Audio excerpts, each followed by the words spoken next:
오늘 본문 말씀은 어느 큰 부자에 관해서 말씀해 주고 있습니다. 이 사람은 넓은 농토를 가지고 크게 농사를 짓는 사람이었습니다. 어느 한 해는 농사가 대풍을 이루어 쌓아둘 창고가 부족한 것을 걱정할 정도였습니다. 이것은 행복한 걱정입니다. 걱정은 돈 없는 사람도 합니다마는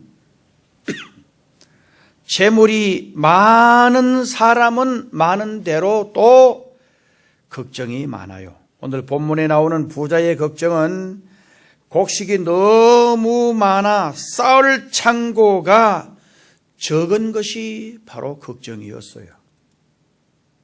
성경에는 잘 사는 것, 성경에는 부유한 것, 이것을 죄악시하거나 정죄한 일이 없습니다. 오히려 인간이 누리고 향유하는 부라고 하는 것은 하나님의 축복에 의해서 성취된다라는 말씀을 성경은 우리에게 가르쳐주고 있어요. 그래서 여러분, 창세기 12장에도 보면 아브라함이 고향 친척 아비집을 떠나서 하나님의 말씀을 순종해요. 창세기 13장에 보면 도저히 복받을 수 없는, 정말 도저히 잘 될 수 없는 그 황량한 광야에서도 하나님이 아브라함에게 복을 주셔서 너무너무 잘 되는 그런 장면들이 나와요. 창세기 26장에 보면 이삭이 그 땅에서 농사를 짓는데 하나님이 복을 부어주셔서 그 사람이 장대하고 왕성하지 마침내 거부가 되는 축복을 주어요. 성경을 자세히 연구해 보면은 그 땅은 흉년이 든 땅이고 그 해는 흉년이 든 해예요. 그런데 하나님이 복을 주셔서 장대하고 왕성하여 마침내 거부가 됐다.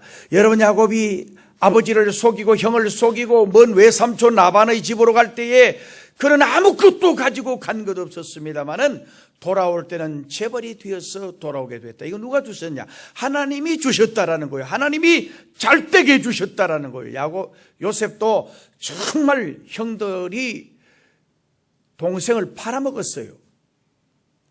종의 몸으로 애굽에 가서 살 때에 그가 성공한다라고 하는 보장은 아무것도 없었어요. 그런데 하나님이 요셉과 함께 해주심으로 요셉이 복을 받아서 그 나라의 총리 대신이 된 거예요. 총리 대신 하면요, 그 당시에 보디발 집의 이 시위대장은 요즘 치면 경호실장인데 막강한 그 집에 종들과 재물이 있었을 거예요. 그런데 총리 대신이 된 이 요셉의 집은 그거보다 더했을 거란 말이에요. 훨씬 더 잘 살고 훨씬 더 풍성했을 거란 말이에요. 하나님이 복을 주셔서 잘 됐다라고 하는 사실을 성경은 말씀해 주고 있습니다. 그러나 하나님보다 물질을 위에 두는 것을 하나님은 결코 용납하지 않으셨다라는 사실을 성경을 통해서 우리는 찾을 수가 있습니다. 그래서 우리는 오직 예수, 오직 하나님이어야 합니다. 요즘 사람들은 종이로 돈을 만들고 그 돈을 하나님보다 더 소중하게 생각을 하고 그 돈을 하나님보다 더 사랑하는 사람들이 우리 주변에 너무 많습니다. 종이로 달러를 만들고 종이로 신용장을 만들고 종이로 계약서를 만듭니다. 디모데전서 5장 10절 말씀에 보면 돈을 사랑함이 일만 악의 뿌리가 된다라고 말했어요. 사랑한다는 것은 그 돈을 인격화하고 사랑의 대상으로 삼는다는 말씀이에요. 오늘 본문 말씀에 탐심을 물리치라. 이 탐심은 헬라 말로 플레오넥시아스라고 하는 말이에요. 자기의 소유나 감정의 만족을 추구하기 위해서 끊임없이 생기는 욕구, 그걸 가리켜서 바로 이 헬라말로 탐심으로 이렇게 기록이 되어 있어요. 이러한 탐심에 빠진 사람은 영적인 소경이 되어서 영의 세계를 보지 못할 뿐만 아니라 영의 지배를 받지 아니할 뿐만 아니라 물질이나 명예, 육체적 쾌락에 빠져버리고 마는 것입니다. 오늘 우리 주위에는 세상의 물질과 세상의 명예와 세상의 권세 때문에 하늘의 영원한 축복을 상실해버린 어리석고 불쌍한 사람들이 너무나 많이 살고 있습니다. 돈은 필요한 것이지 돈을 사랑의 대상으로 생각해서는 안 된다라는 말씀입니다. 오늘 저는 몇 가지로 간단하게 생각해 봅니다. 부자는 과연 어떠한 인물이었느냐, 부자의 인물에 대해서 생각해 봅니다. 첫째로 이 사람 자신만만한 사람이었어요. 오늘 본문 16절에서 19절 말씀에 보면 이 사람은 이 16절에서 19절 말씀에 내가라는 말을 무려 6번이나 반복하고 있습니다. 다시 말하면 내 곡식, 내 곡간, 내 영혼 힘주어 말하고 있습니다. 내가 쌓아서 관리할 수가 있고 내 마음대로 처리할 수 있다라고 하는 것이 그의 생각이었습니다. 오늘 부자는 자기 소유에 대해서 강하게 집착하고 있음을 잘 나타내주고 있습니다. 즉 부자는 그의 지금 부와 정말 지금 재벌이 된 것이 하나님의 은혜로 된 것을 알지 못하고 내 노력, 내 머리, 내 계획, 정말 내가 탁월했어, 그렇게 한 것으로 생각을 한 것입니다. 그리고 그가 모은 모든 것이 자기의 소유인 것으로 생각을 한 것입니다. 이러한 이기적인 생각이 그를 어리석게 만들었다고 하는 것입니다. 오늘 우리 삶도 이제 다시 말씀드립니다마는 철저하게 내 생명도 내 모든 것 다 아버지 것입니다. 이 부자는 그의 부가 정식이 돼요. 이 부자를 연구해 보니까 정식됐어요. 17절의 말씀에 보면 소출이 풍성하여 곡식 쌓아둘 곳이 없게 되었다. 이것은 그가 자신감을 가지게 된 원인이기도 했습니다. 그에게는 흉작도, 그에게는 흉년도, 그에게는 실패도 없었습니다. 씨를 뿌리기만 하면 곡식이 쏟아졌고 정말 농사를 짓기만 하면 대풍을 이루고 창고가 모자랄 지경이었습니다. 저부터 저를 보세요. 한마디로 말하면 손만 대면 안 되는 일이 없고 사업을 하면 모조리 성공적이었습니다. 이 사람은 탁월한 사업의 수완가였습니다. 특별히 18절 말씀에 보면 이 곡간이라는 말이 나오는데 이 곡간은 헬라말로 아포데카스라는 말이에요. 곡식뿐만 아니라 물건도 쌓아두는 창고를 의미하는 말로서 이 아포데카스라는 말은 매우 큰 창고, 매우 큰 창고를 가리키는 말이에요. 부자는 그의 많은 재산의 관리를 위해서 만전을 기한 사람이었습니다. 그 다음에 이 부자는 계획성이 철저하게 있는 사람이었습니다. 그는 곡식 쌓아둘 곳이 없을 만큼 소출이 많아지자 기존의 곡간을 헐고 더 크게 짓고 모든 물건을 곡식과 함께 그곳에 쌓아두겠다라고 했습니다. 그런 현명한 두뇌의 소유자였습니다. 그런 미래의 비전이 분명히 있는 긍정적이고 적극적인 사람이었습니다. 그 다음에 이 부자는 영혼에 대해서도 관심이 있는 사람이다. 그걸 어떻게 할 수 있느냐? 19절 말씀에 우리 19절 말씀을 우리 소리내어서 같이 한번 읽어봅니다. 시작.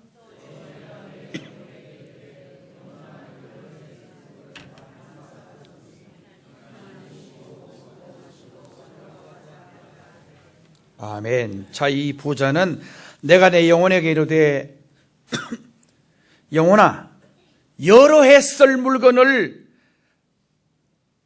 쌓아두었으니 평안히 쉬고 먹고 마시고 즐기자. 자, 내 영혼아 라고 부르는 것으로 미루어서 그는 영혼의 존재도 인정한 사람이었어요.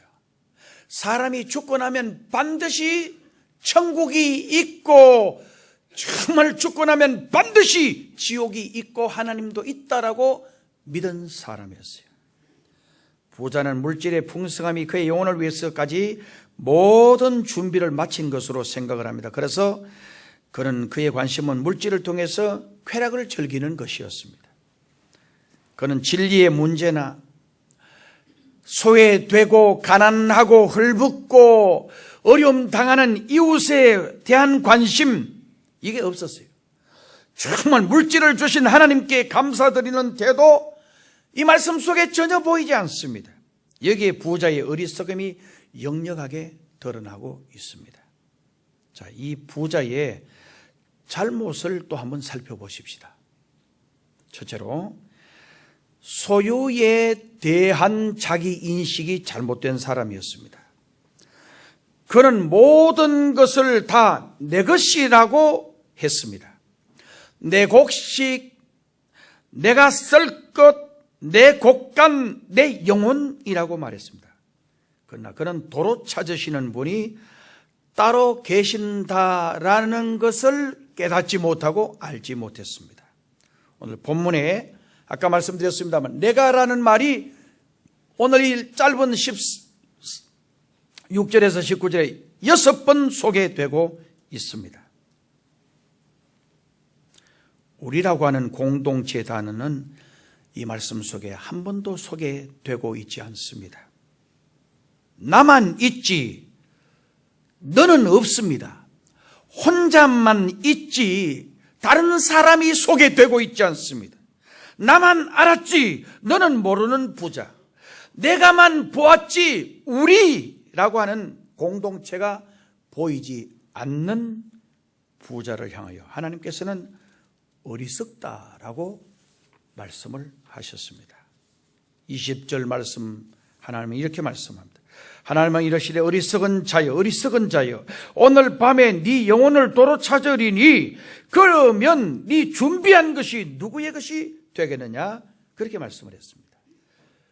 영혼의 중요성을 물질의 부요함으로 대처해 버린 부자에게 하나님은 어리석은 자라고 말했어요.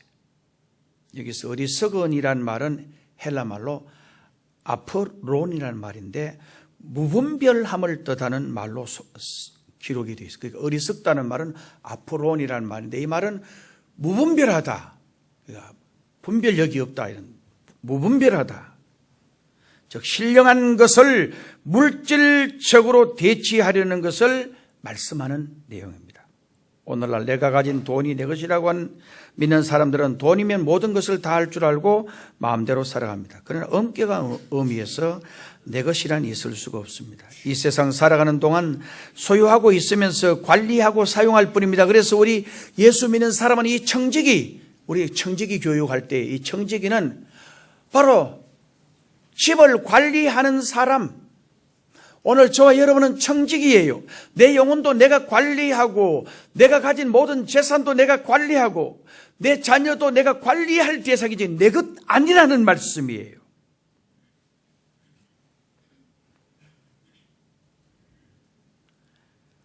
내가 죽으면 그날로 모든 것이 끝나고 마는 거예요. 그러므로 우리는 황금만능주의에서 하나님 중심주의 신앙으로 돌아서야 합니다. 신앙생활의 절대 건물은 황금만능주의입니다. 하나님이 내 삶의 중심이 되고 하나님이 내 삶의 전부가 되어야 되는데 돈이 전부고 정말 돈이면 최고다 라고 하는 이 사상과 이념이 우리 속에 들어오면 신앙생활은 병들고 말아버립니다. 그 다음에 이 부자를 보면 물질과 영혼을 혼동하고 있습니다. 그는 창고를 짓고 물건과 곡식을 쌓아놓은 후에 내 영혼아 여러 해 설 물건을 모아두었으니 먹고 마시고 즐기자, 그렇게 말했어요. 다 내 것이라고 하더니 영혼도 내 것이라고 착각하고 있습니다. 엄청난 착각입니다. 영혼의 주인은 하나님이십니다.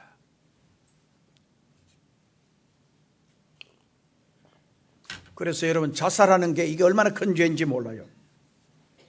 어제 우리 교회 장로 김장로님 조카가 돌아가셨대요. 그 연세가 얼마냐? 연세가 아니고 연세도 뭐 50밖에 안 되는, 원래 50인데 멀쩡하게 건강하다가 심장마비로 갑자기 돌아가신 거예요. 그래 금요일 날 그 왜 하나냐? 금요일 저녁에 급하게 뭐 이렇게 조카가 병원에 갔다라길래 그래 죽었다는 거예요. 50밖에 안 됐어요. 여러분 심장마비는 조심해야 돼요. 가슴이 뜨끔뜨끔, 이 심장마비가 절대 그대로 오지 않는데요. 사전에 예비 동작이 오는 거예요. 만성은 오래전부터 하지만은 급성은 한 열흘, 보름 전에 이 심장이 뜨끔뜨끔 하다든지 이게 뭐 아프다든지 우리하다든지 왼쪽 가슴이 그러면은 이 심장마비 증세가 있다라고 생각을 하고 병원에 빨리 가보시면 심장마비는 오지 않아요. 그 다음에 뇌출혈이나 중풍도 정말 절대 그대로 오지 않습니다.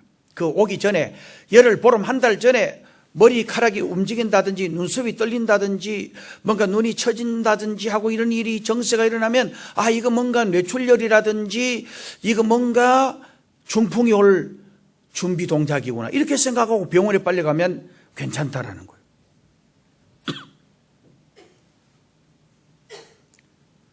오늘 이 부자는 엄청난 착각을 하는 거예요. 영혼의 주인은 하나님이에요. 내 삶의 모든 주인은 하나님이에요. 그는 영혼의 조건이 무엇인지를 깨닫지 못했습니다. 영혼의 기쁨은 창고도 그 창고 속에 가득 찬 물건들이 아니라 하나님인 것을 깨닫지 못했어요. 영혼의 집은 세상 창고가 아니라 하나님 나라이고 영혼의 양식은 우리가 세상에 먹고 마시는 그런 곡식이 아니고 정말 생명의 말씀, 하나님의 말씀인 것을 이 사람은 깨닫지를 못했어요. 인간에게는 고귀한 영혼이 있습니다. 영혼은 물질이나 물질적인 힘으로 조절되거나 좌우되지 않습니다. 영혼은 믿음으로만 좌우됩니다. 영혼이 평안해야 마음도 몸도 평안하고 건강을 얻을 수가 있습니다. 그러므로 영혼이 잘 되면 범사가 잘 되고 정말 육신도 건강하고 다 잘 되는 거예요. 영혼이 잘 되시기를 주님의 이름으로 축복합니다. 영혼이 잘 돼야 돼요. 영혼이.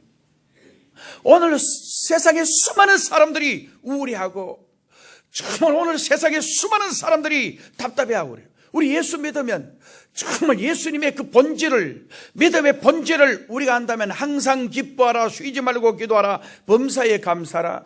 빌립보서 4장 4절 말씀에 항상 기뻐하라, 내가 다시 말하노니 기뻐하라. 항상 기뻐하고 다시 기뻐하라는 거예요. 감옥 속에 있으면서도 기뻐하라고 말했어요.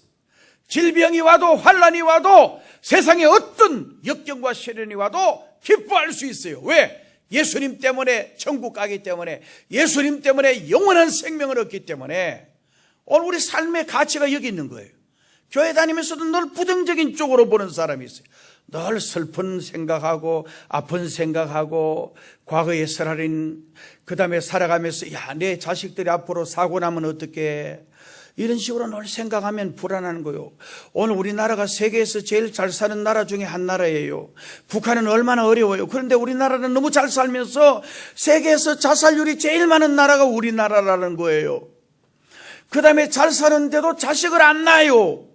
정말 자식들을 너무 안 놓으니까 세계에서 제일 자식 안 놓는 나라가 우리나라예요. 여러분, 자녀도 생산을 많이 해야 돼요. 자녀를 잘 낳아야 돼요. 그리고는 여러분, 이렇게 잘 먹고 잘 사는데 왜 자살해요? 세계에서 제일 자살 많이 하는 거예요. 이게 보통 심각한 문제가 아니에요. 있다고 여러분, 가졌다고, 높다고. 며칠 전에 어떤 아가씨는 뭐 SBS 프로그램 거기 갔다가 자살해버렸어요. 내 후배 목사가 자기 아들이 차를 몰고 나갔다가 사고를 냈다고 오는데 너무너무 하늘이 물어. 어떻게 됐냐? 죽었냐? 그러니까 죽지는 않았어요.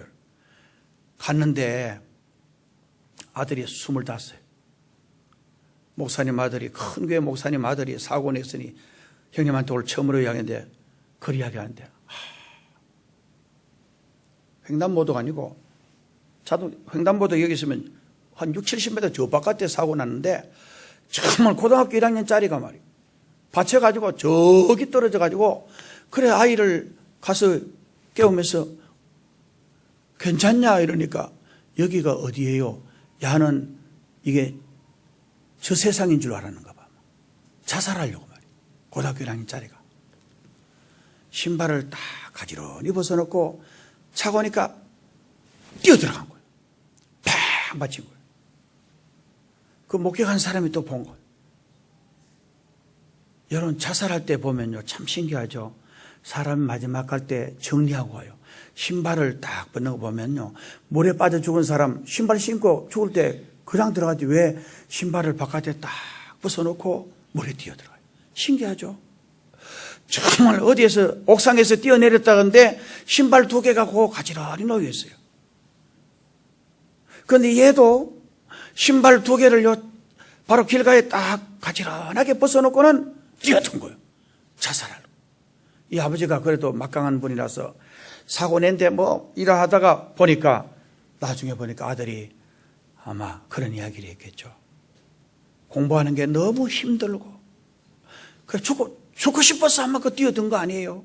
그걸 알고는 가해자한테 전혀 묻지도 안 하고 따지지도 않고 그래가지고는 일이 잘 정리됐다면서. 고등학교 1학년이 얼마나 스트레스가 됐으면 거기 뛰어들어왔겠냐면. 그래서 저는 오늘 예수 믿으면서요, 정말 내가 집을 큰 거 가졌느냐, 좋은 차를 가졌느냐, 내 위치가 높으냐 낮으냐, 이것 때문에 기뻐할 게 아니에요. 내가 예수님 믿는 것 때문에, 내가 앞으로 천국 가는 것 때문에 정말 그게 기쁘고 그게 즐거운 거예요.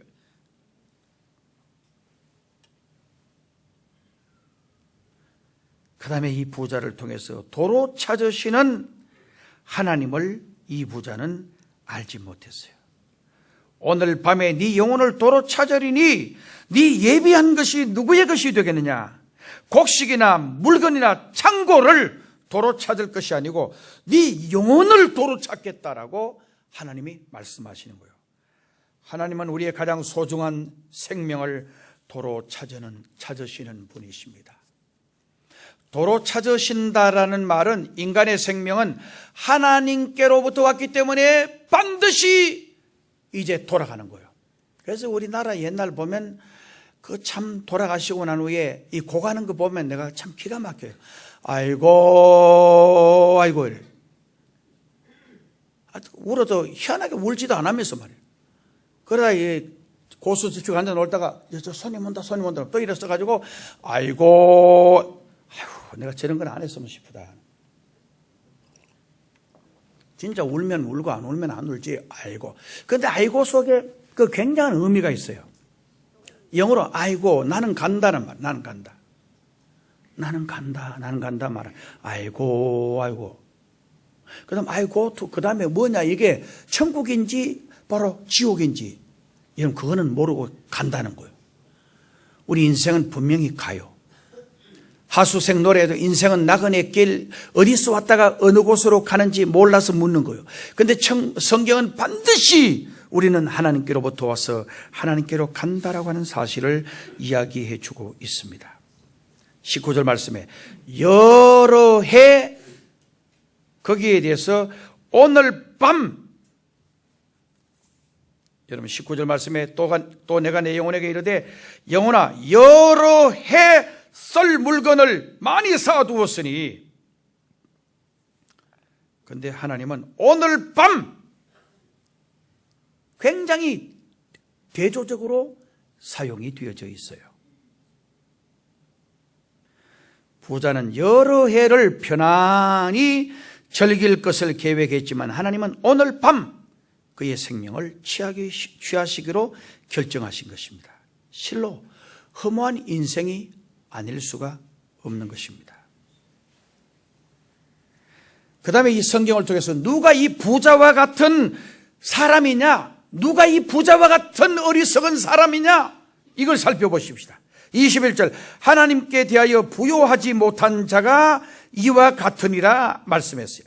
하나님께 부요하다는 것은 정말 하나님 사랑하고 예수님 사랑하고 내 생명이 아버지께 있습니다, 내 모든 삶이 아버지께 있습니다, 이것 안 하고 전부 다 내게 있는 게 이게 문제라는 거예요. 하나님이 주신 건강, 하나님이 주신 물질, 하나님이 주신 생명, 하나님을 위해서 써야 되는데 그렇게 하지 않는 것이 죄라는 거예요. 하나님께 대하여 부여하지 못하는 것은 자기의 재물을 가지고 어려운 처지에 있는 사람을 돕지 않는 것도 말이에요. 재물에 대한 애착을 가진 사람이 바로 이 어리석은 사람이에요. 부자는 더 이상 살 곳이 없을 정도로 많은 축복을 받아 누렸습니다.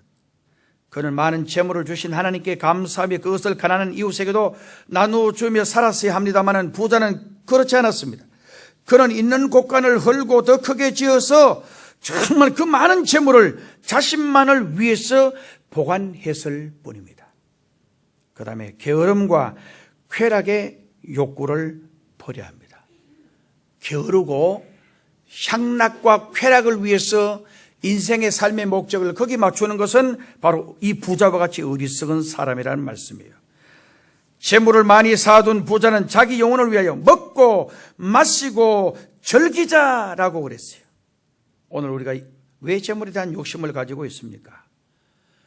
오늘 우리 교인들도 자세히 따져보면 왜 밤낮 없이 돈 버냐 말이에요.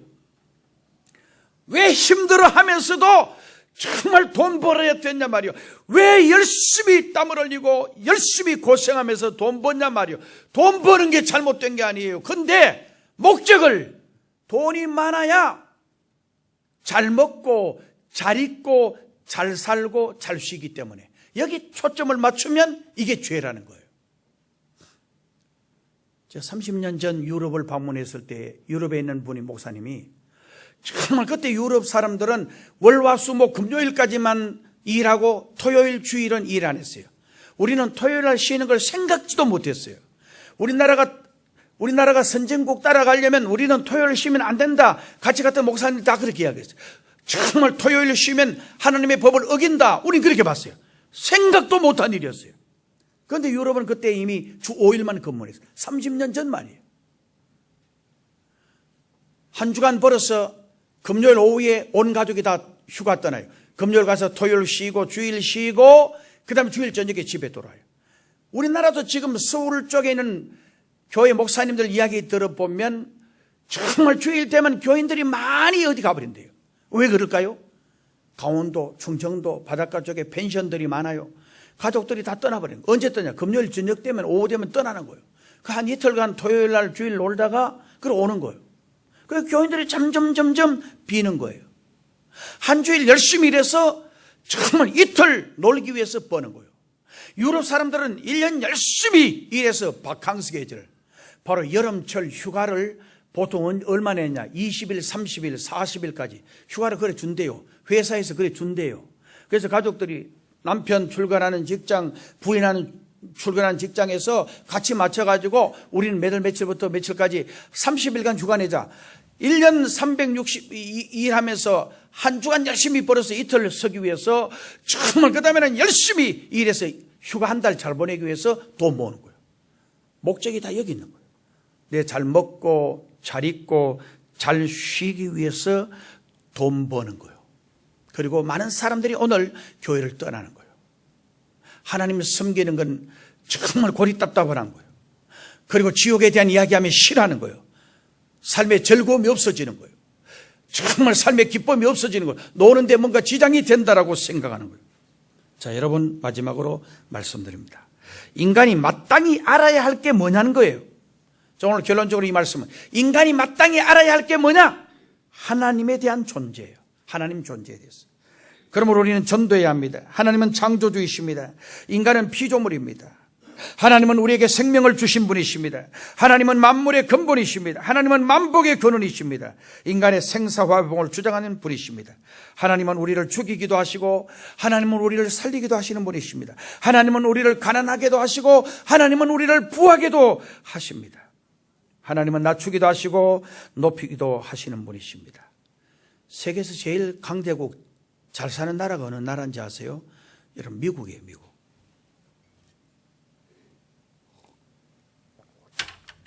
미국은 건국 초기에 나라를 세운 지도자들이 하나님을 믿는 것을 모든 삶의 모토로 삼았어요. 미국의 초대 대통령이 누구신지 알아요? 알죠?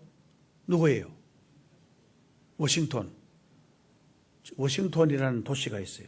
그분의 이름을 따서 워싱턴이라고 지어요. 이분은 하나님 앞에 기도하면서 하나님께 물어요. 그런 대통령이었어요. 전부 다 그래요. 정말 대통령 선거 때마다 저 사람이 진짜 하나님 앞에 기도하느냐, 성경 읽느냐, 정말 하나님 잘 믿느냐, 이거 묻는 게 청문회예요. 청문회. 얼마나 복된 나라예요. 그 달러에도 보면요, In God we trust. 우리는 하나님을 믿고 우리는 하나님을 신뢰한다라는 말이. 여러분, 어떤 일이든지 하나님이 도와주셔야 합니다. 전능하신 하나님이 간섭하시면 됩니다. 그러므로 우리 민족이 하나님께로 돌아가야 합니다. 지금 우리 사회는 불안하고 정말 경제적으로는 뭔가 옛날보다 훨씬 더 잘 살고 옛날보다 훨씬 더 삶의 질이 좋아졌지만, 그러나 우리 백성들의 정신 상태는 굉장히 피폐해지고 있습니다. 자살하는 거 왜 자살해요? 정신 상태가 굉장히 피폐해서 그래요. 살아야 되겠다라고 하는, 정말 이를 악물고 뭔가 도전하려고 하는 자세가 필요한데, 조금 힘들면 포기하려고 그러고, 조금 힘들면 뒤로 물러서 버리고, 조금 힘들면 불평하고 원망하고, 이게 오늘 우리 시대의 사람들의 모습이에요. 오늘 저와 여러분은 그런 사람 중에 한 사람이 아닌지 살펴보셔야 돼요.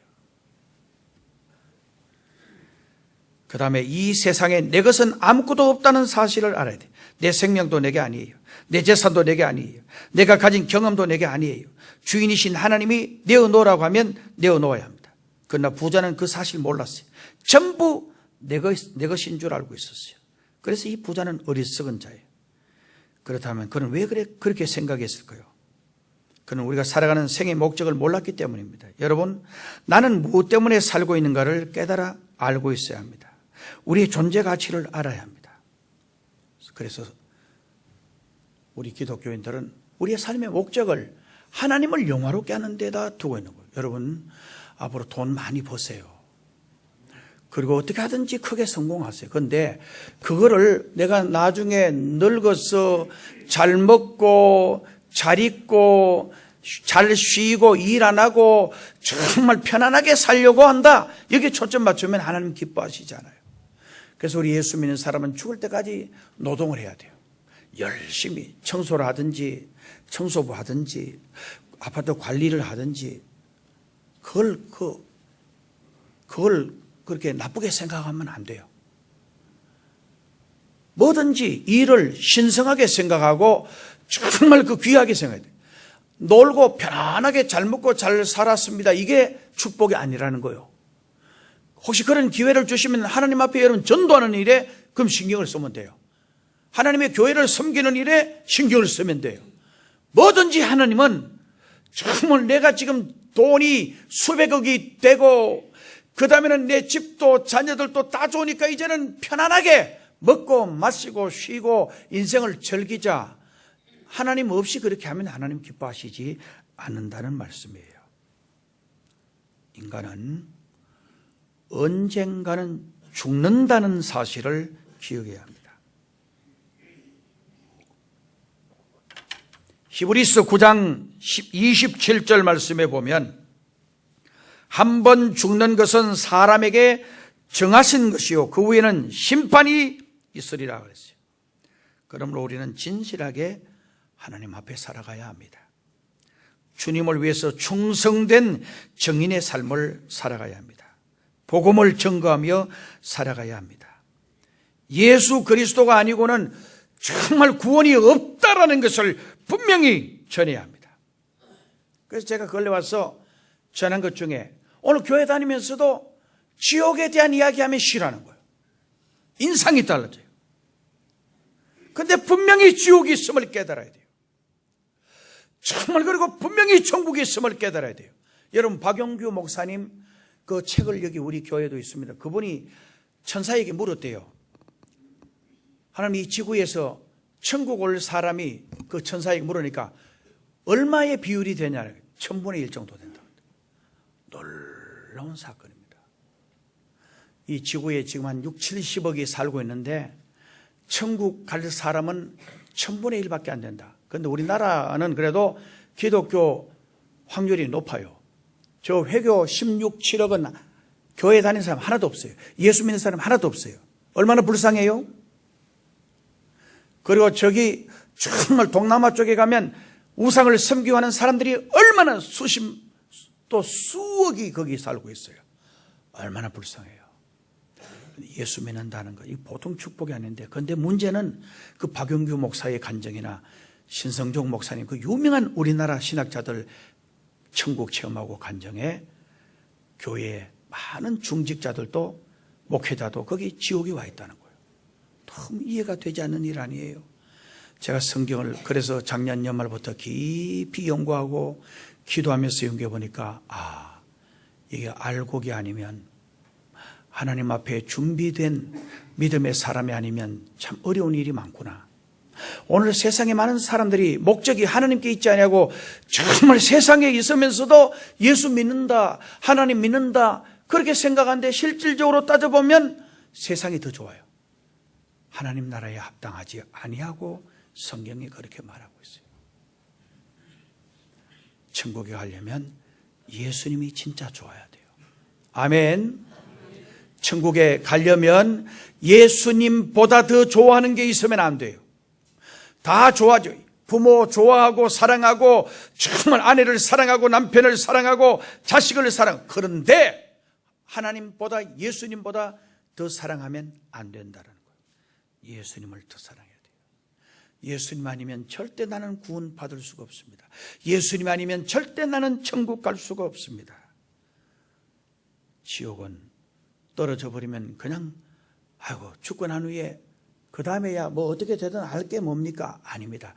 오늘 현실에 있는 그것을 너무 생생하게 지금보다 수백 배 수천 배 더 완벽하게 기억하면서 완벽한 고통을 당하는 곳이 지옥입니다.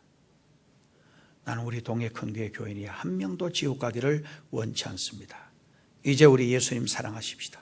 하나님 사랑하십시다. 진심으로 하나님 사랑하는 마음을 허락해 달라고 기도하십시오. 기도드리겠습니다. 하나님 아버지 감사합니다. 우리의 삶을 주장해 주셔서 진짜 예수님 사랑하는 지혜로운 정직이 되게 해 주시고 어리석은 인생 한 심령도 없게 하여 주옵소서. 예수님의 이름으로 기도드리옵나이다. 아멘.